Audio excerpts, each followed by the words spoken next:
Why are there two Jean Greys in X-Men 97, and why is one of them calling herself Madeline Pryor? Come in close and let me tell you the tale of the Goblin Queen, and also why Cyclops fans need to be thanking X-Men 97 for cleaning up their boy's backstory a little bit, because the year was 1983 and Jean Grey just died at the end of the Dark Phoenix saga. We don't get sad anymore when Jean dies, because Jean Grey dies like the average person takes a nap. But this was not known during this ancient era called the 80s. So the team is sad, Scott is sad, and then he goes and leaves the team to go be sad in Alaska, which is where he's from. While he's there, he meets a pilot named Madeline Pryor. Things do get a little bit messy, but initially, while Scott was mad suspicious, he ultimately falls in love with Madeline and just accepts her as a normal girl who happens to bear an uncanny resemblance to his dead wife, which isn't weird at all. They fall in love, get married, and then Scott quits the X-Men to go live in Alaska with Madeline, who ultimately gets pregnant. But this is Scott, Xavier's first child soldier, Summers, okay? That man was still showing up for team missions. He is out saving hoes while his wife is back at the X-Mansion going into labor on the kitchen floor. This does not make Scott reflect on his life and vow to be a better husband and father. No, he fights a powerless Storm for leadership of the X-Men, loses, clock it, then he quits the team. And you might be like, oh good, what a wonderful opportunity for this man to fix his marriage and his life. No, Scott Summers is incredibly handsome and powerful, and he's a tactical genius. If you want this man to also be good at relationships, you need to manage your expectations. Jean came back to life, and Scott, knowing where home is, went right on back to the X-Men. Yup, girl, abandoned his wife and his newborn son. Basically, what happens next is Maddie tries to leave and get her stuff together because she deserves happiness. The baby gets kidnapped. She teams up with the X-Men to try to save her kid, and in the process gets involved with Havoc, aka Alex Summers, aka Scott Summers' little brother, because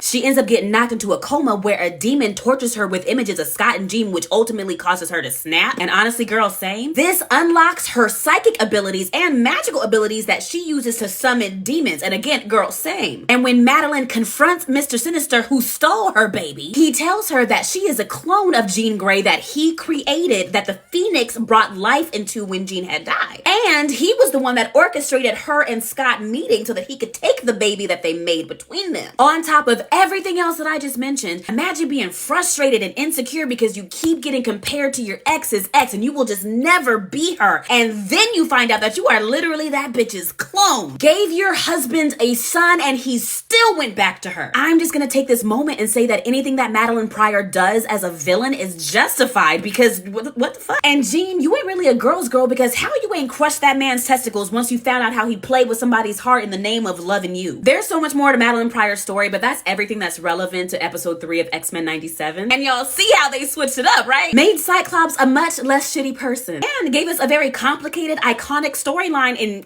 2 episodes. They also kept the Goblin Queen extremely cunty, as they should. And if you're familiar with the original X-Men cartoon, then you already know that we've seen the baby in question in this series as a time traveler visiting from the future. Nathan Summers, aka Cable. I feel like next we should touch on Storm, her powers, and that fuck ass mohawk. Y'all don't even have to say go, I'm already there. I will see you on the next video.